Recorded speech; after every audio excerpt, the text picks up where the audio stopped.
Hello, this is Monique Bryant, the Director of System Outcomes for Hope Connections, and I'll be going over the 2023 point in time assessment that we will be doing electronically again this year.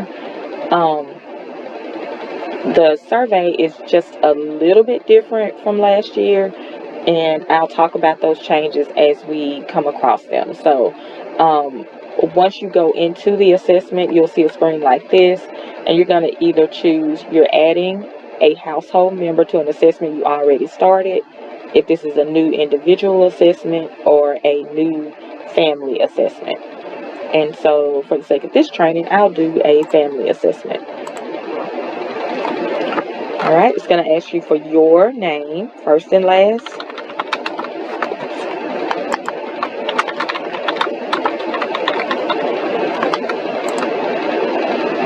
And then this is a little script. I wouldn't read this verbatim to the participant, but just kind of let them know what you're doing and who you are, and make sure that they are consenting to do the assessment. All right. And so again, it's going to ask, do you consent to spend about 10 minutes answering point in time questions? And really, it doesn't take 10 minutes. If it's a family, a large family, it may take 10 minutes, but possibly, I don't think we should have any large families, if any families at all, living on the street. So you may not encounter any families. And so let's say this participant said yes. Then you're going to ask them if anybody else has already asked you these questions, right? And if they have, it's going to end the survey right then and there, because we shouldn't be surveying anybody twice. But of course, we know, as in last year and previous years, we're giving those incentives of the gift cards. So somebody may come across somebody else, just to do the survey and get another gift card. So anyway, if they're honest, they'll say no,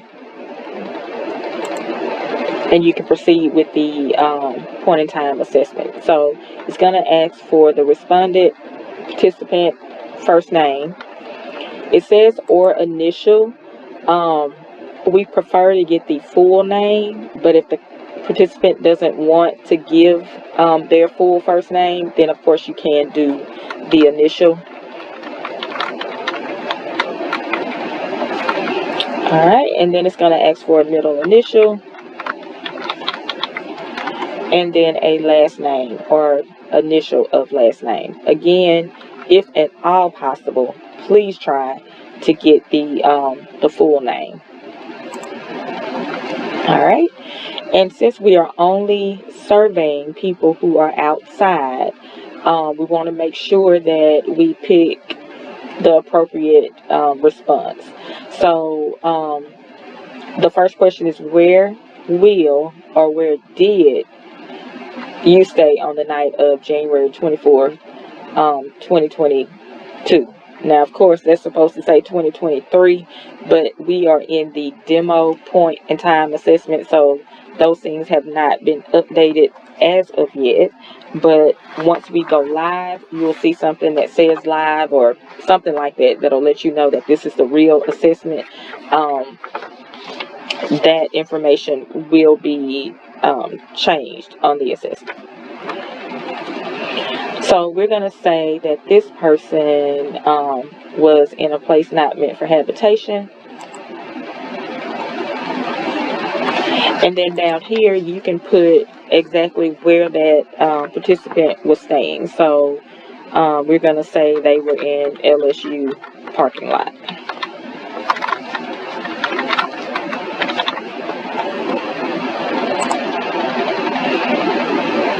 And then it's going to ask, is Monique Bryant, or your client's name, the head of household? We're going to say yes. And then they're going to ask for the date of birth. So you can choose the month.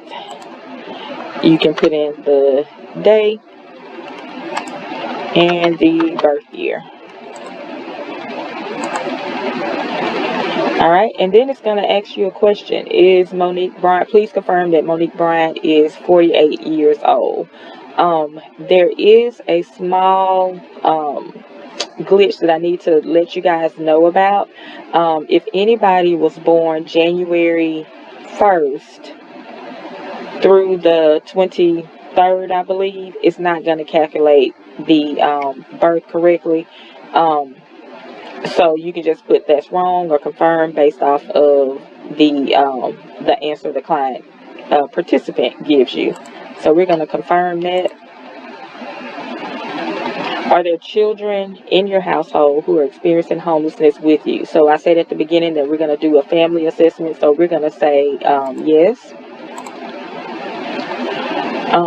Please choose the race category, whatever race that client identifies as, you can choose that, or you can skip that question. But again, if the client is willing to give you the information, please get it. If not, you can definitely skip the question. Please choose an ethnicity for Monique Bryant. Again, you can choose something or you can skip it. We get our best data and our best results, and we're able to do more work with the data that we have for our community if we're choosing actual answers versus skipping the question. So keep that in mind, as you're talking to your client, your participant.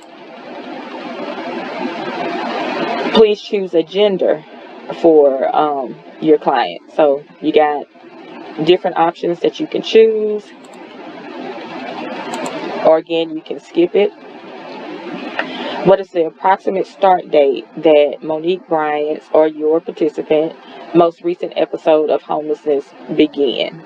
So you have people, of course, and I've talked about this before in different trainings, who will say, oh yeah, I've been homeless for 12 years.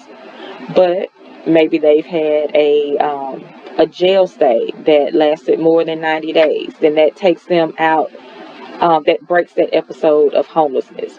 Let's say they spent at least 7 nights with a friend or a family member.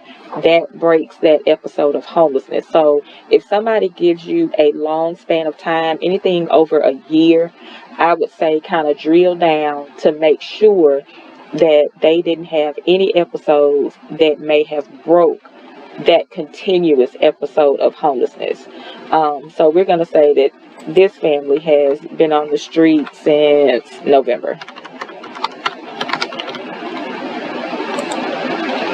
All right, and then it's going to ask you to quantify that in the past 3 years. So how many separate times has your participant stayed in shelters on the street in the last 3 years? So you'll ask them that, and then choose the appropriate response, whatever that is.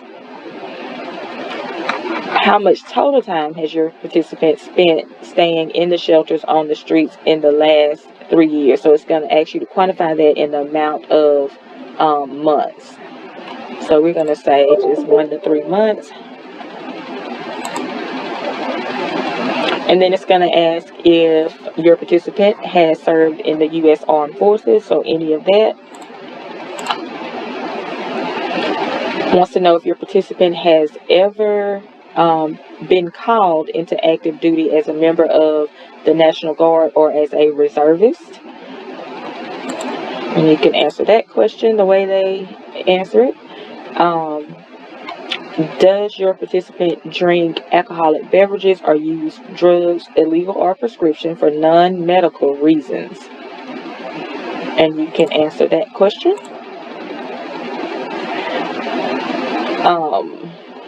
Does your participant have a psychiatric or emotional condition such as depression or schizophrenia? Some of these questions, if you answer yes, it's going to give you another question to answer. Basically trying to see if whatever that condition is will prevent that participant from holding a job or living in stable housing. So you'll answer that question. Does your participant have a physical disability? And again, some of the questions, if you answer yes, it will give you a different question. But if you answer no, it's just going to let you go to the next question. So we're going to say yes. And I'll say no to that one. Has your client ever received special education services for more than 6 months? And that just means, when they were in school, were they in any type of special education classes, no matter how long ago they've been in school. Does your client have AIDS or HIV related illnesses? Is the client experiencing homelessness due to currently fleeing domestic violence? And you'll answer that. Has the participant ever been in foster care?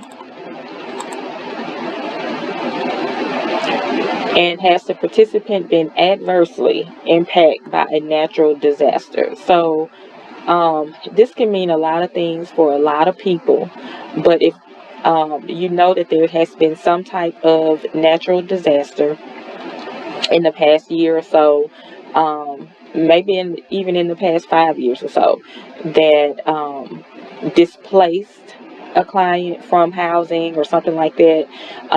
It can't be something like I heard about the freeze of 2022, and I saw that some people died, and a lot of people lost, electricity and water for weeks, and that, it just made me sad.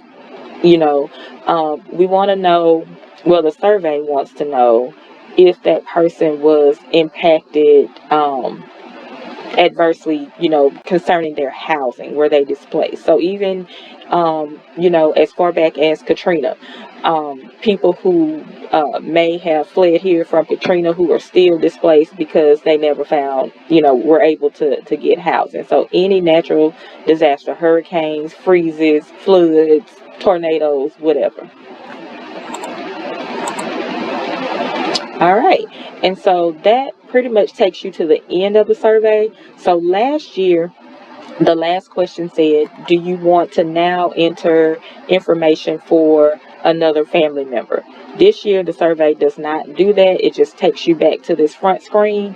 And if you are adding a child or a spouse, you can put that information here by saying adding household members to an assessment I've already started. So you would click there.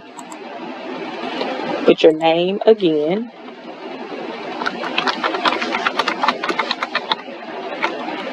As the interviewer. And then you would put the name of the child or the spouse or whatever, whoever, the cousin, the family member. And so I'll say baby a Bryant. Alright, so if it is a child or spouse, most likely they're going to be in the same place as the parent or spouse.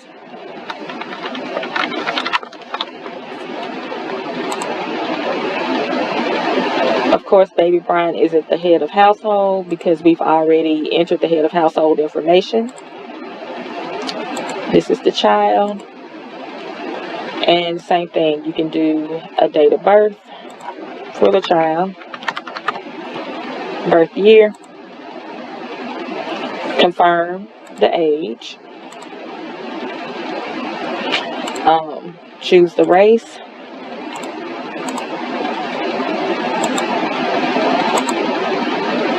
and then that's it. You don't have to enter the whole long assessment for the child. All right. There will be, of course, if somebody does not want to participate in the survey, but you observe them, we will have observation forms again. That's not going to be electronic, but it will be hard copy just like it was last year. So I'll be sure to get that information to you.